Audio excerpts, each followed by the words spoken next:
اس کا ثواب ماں باپ کو ملتا ہے۔ اسی طرح کوئی صدقہ جاریہ کر دیا، مسجد بنوا دی، مدرسہ بنوا دیا، تو جب تک لوگ اس سے فائدہ اٹھائیں گے، کنواں کھدوا دیا، کسی طالب علم کو کتاب دے دی۔ دیکھیں جناب، یہ عمارتیں بنوانا آسان کام ہے، انسان بنانا مشکل کام ہے، سمجھ رہے ہیں؟ ایک حافظ آپ نے بنا دیا، ٹھیک ہے، ان کا دور طالب علمی تھا، سپوز دیٹ چھوٹے تھے، دور طالب علمی تھا، کسی نے انہیں قرآن لے جا کے دے دی، اسی قرآن سے انہوں نے حفظ کر لیا۔ اب اس حفظ کی بدولت امامت بھی کرتے ہیں، رمضان میں قرآن بھی سناتے ہیں، اور بچوں کو حافظ بنایا۔ جب تک یہ سلسلہ چلتا رہے گا اللہ اجر عطا فرمائے گا۔ اسی طرح علم نافع چھوڑ دیا، اب ہم خود عالم نہیں ہیں، خود تو تقریر نہیں کر سکتے، کتابیں خرید کے رومی بھائی کو دے دیا، امام صاحب کے حوالے کر دیا کہ امام صاحب، یا کچھ رقم دے دی کہ کچھ دینی کتابیں لوگوں میں بانٹ دیجیے گا۔ جب تک لوگ اس علم سے فائدہ اٹھاتے رہیں گے، اللہ تعالیٰ اجر عطا فرماتا رہے گا۔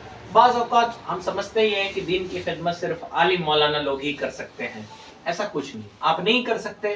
چلیں، آپ جیسے درس چل رہا ہے آپ کی مسجد میں، تو آپ نہیں درس دے سکتے تو کم سے کم درس کا اہتمام کریں، درس میں جو اخراجات آتے ہیں اس میں حصے ملا لیں، ہے نا؟ اس طرح چھوٹی موٹی نیکیاں کریں، اور یقین جانیں کوئی نیکی چھوٹی نہیں ہوتی اور کوئی گناہ بھی چھوٹا نہیں۔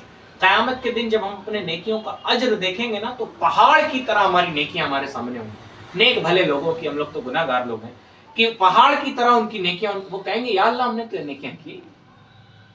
تو اس دن انہیں سمجھ آئے گا کہ دنیا میں جو انہوں نے نیتیں کی تھی کہ ہاں ہم مسجد میں حصہ ملائیں گے، نیک کام میں حصہ ملائیں گے، کتابیں تقسیم کرنے میں حصہ ملائیں گے، تو اللہ نیتوں پہ انہیں اجر عطا فرما دیتا۔